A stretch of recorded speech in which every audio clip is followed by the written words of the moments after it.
তোকে না ডিভোর্স দিয়েছে আরো 2 বছর আগে, তুই তুই আমার বাসায় কি করিস? এই নতুন কোনো কিছু ফন্দি করার চেষ্টা করতেছিস নাকি? না না, আসলে আমি তো জানতাম না এটা তোমার বাসা। আর তাছাড়া আরে তুমি চলে আসছো। শোনো, তোমাকে তো বলেই হয় নাই ও আমাদের বাসার নতুন কাজের মেয়ে। আসলে ওকে আজকেই নিয়েছি, কি আর বলবো, ও অনেক গরিব অসহায় তো তাই কাজে নিয়ে নিলাম। আসলে আমাদের বাসায় তো এমনিতে একটা কাজের লোক লাগতোই। ও আমাদের বাসার নতুন কাজের মেয়ে না? হ্যাঁ।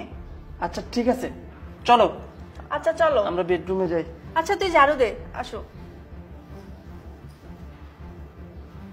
এই শুনো, বসো, এখানে বসো। এই তুমি আসলে বুঝো না কিছু, বুঝছো?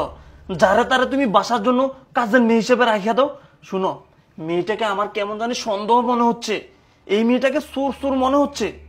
আরে না, তুমি কি যে বলো না, ওই মেয়েটা কত সহজ সরল, এমনিতেই ওই মেয়েটার মুখে একটু মায়া মায়া আছে, আমার মনে হয় না যে। আরে তুমি আমার কথাটা বুঝতে চেষ্টা করো। এসব মায়া মায়া দেখাই না, বড় লোকদের বাসায় ঢুকবে, এরপরে চুরিদারি কইরা স্বর্ণ অলংকার টাকা পয়সা সব নিয়ে পরে বাঁচবো। আরে না, তুমি ভুল বুঝতেছো, ওর সাথে আমি অনেক কথা বলছি তো, আমার এমন মনে হয় না। শুনো, তুমি কি বলছো না বলছো সেটা আমার জানার দরকার নাই, কিন্তু আমার মেয়েটাকে খুব সন্দেহজনক মনে হয়। এই মেয়েটা দেখবে 2 দিন পরে আমাদের বাসা সবকিছু নিয়ে ভাগবো। তুমি এক কাজ করো, মেয়েটাকে বাইর করে দাও ঘর থেকে। আরে না, শোনো না, মেয়েটার নাকি 2 বছর আগে বিয়ে হয়েছিল, ওই স্বামী নাকি ওকে ছেড়ে দিয়েছে, বুঝছো? অনেক অসহায়, তাই ওকে কাজে রেখে দিয়েছি, তুমি এমন করো না তো। কি বললা? ওই মেয়ের বিয়ে হয়েছে আবার ডিভোর্স হয়ে গেছে? হ্যাঁ। তার মানে তোমার কাছে সবকিছু স্বীকার করছে? শুনো, তোমাকে আগে বলছিলাম মেয়েটা যে খারাপ হবে। ডিভোর্সি মেয়েরা কোনোদিনও ভালো হতে পারে না, আর সেই মেয়েকে তুমি রাখছো আমার বাসার কাজে মেয়ে।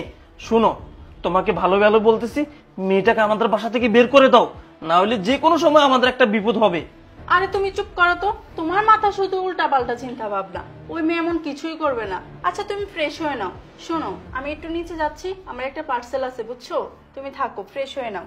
আচ্ছা ঠিক আছে, আচ্ছা যাও তুমি তাহলে। ও যদি এই বাসায় থাকে অনেক বড় বিপদ হয়ে যাবে। কি করি আমি এখন? ও আমার ডিভোর্স দেওয়া স্ত্রীকে আমারই বাসায় কাজের মেয়ে হিসেবে রাখছে। না না, যে করে হোক এই মেয়েটাকে আমার বাসা থেকে বের করতে হবে, না হলে অনেক বড় একটা ঝামেলা হয়ে যাবে। যাই তো। এই সুমি, এই এদিকে আয়। এদিকে আয়। এই বিয়াদব, এই তুই আমার বাসায় কি করিস? এই আল্লাহর এই দুনিয়াতে তোর কোনো আর কোনো জায়গা হয় নাই যে আমার বাসায় এসে তোকে কাজ করতে হবে? এই তোকে আমি সেই 2 বছর আগে ডিভোর্স দিয়েছি, তোকে ডিভোর্স দিয়ে আমি বিয়ে করেছি, আমি এখন সুখে আছি, আমি এখন ভালো আছি। কি আমার সুখটা নষ্ট করার জন্য তুই এই বাসায় ঢুকছস? না না, তুমি আমাকে ভুল বুঝতেছো। আসলে আমি তো জানতাম না এটা তোমার বাসা।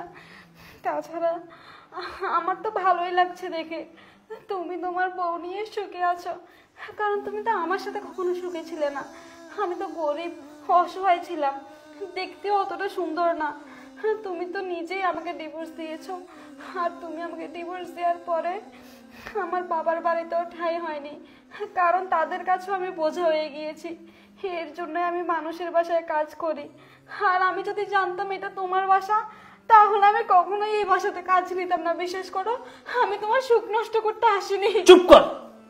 শোন, তোকে আমি ভালোই ভালো বলতেছি, যে করে হোক এই বাসা থেকে তুই বের হয়ে যাবি, কারণ তোকে যদি এই বাসায় রাখি আমার অনেক বড় সমস্যা হয়ে যাবে, অনেক বড় বিপদ হবে আমার।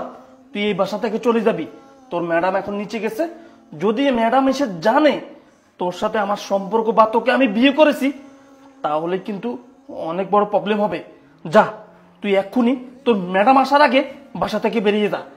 ঠিক আছে, আমি তোমার কোনো সমস্যা হোক সেটা চাই না। আমি চলে গেলে যদি তোমার সব সমস্যার সমাধান হয়, তুমি যদি ভালো থাকো, তাহলে আমি চলে যাব। আমি তো এখন ডিভোর্সি, কোথাও আমার দাম নেই। ঠিক আছে, আমি আজকেই চলে যাব। যা, চলে যা।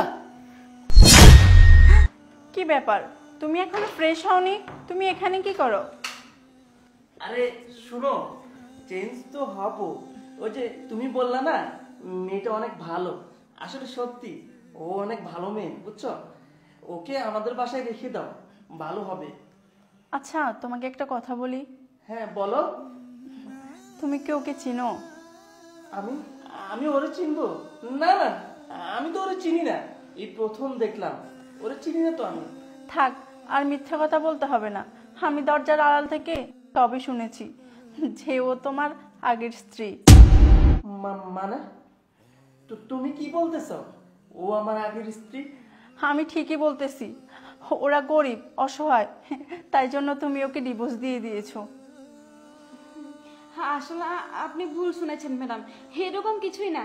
হ্যাঁ, আমি তো ওনাকে চিনি না ম্যাডাম। আমার আসলে বাড়িতে একটু সমস্যা হয়েছে, আমি আপনাদের এখানে আর কাজ করতে পারবো না, আমি চলে যাচ্ছি। হয়েছে বোন, আর মিথ্যা কথা বলতে হবে না, আমি সবই শুনেছি।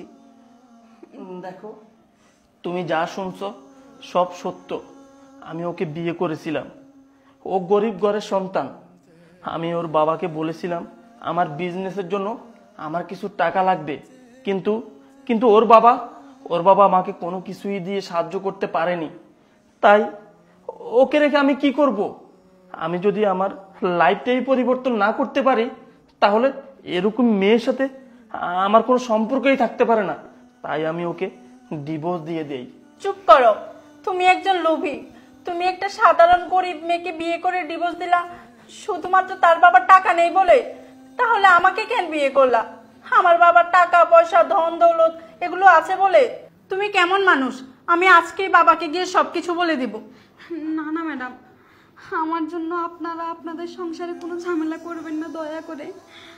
আসলে ওনার কোনো দোষ নেই, সব দোষ তো আমার। আমি অভাগা নারী, আমি নিজের সংসার ধরে রাখতে পারিনি। গরিব হয়ে জন্ম নেওয়াটাই সবচেয়ে বড় ভুল হয়েছিল। ম্যাডাম, আমি আপনার কাছে হাত জোর করে অনুরোধ করতেছি, আপনারা আমার জন্য আপনাদের সংসারে অশান্তি করবেন না। আমি আর কখনো আপনাদের সংসারের মাঝে আসবো না, আমি চলে যাচ্ছি। দাঁড়াও বোন,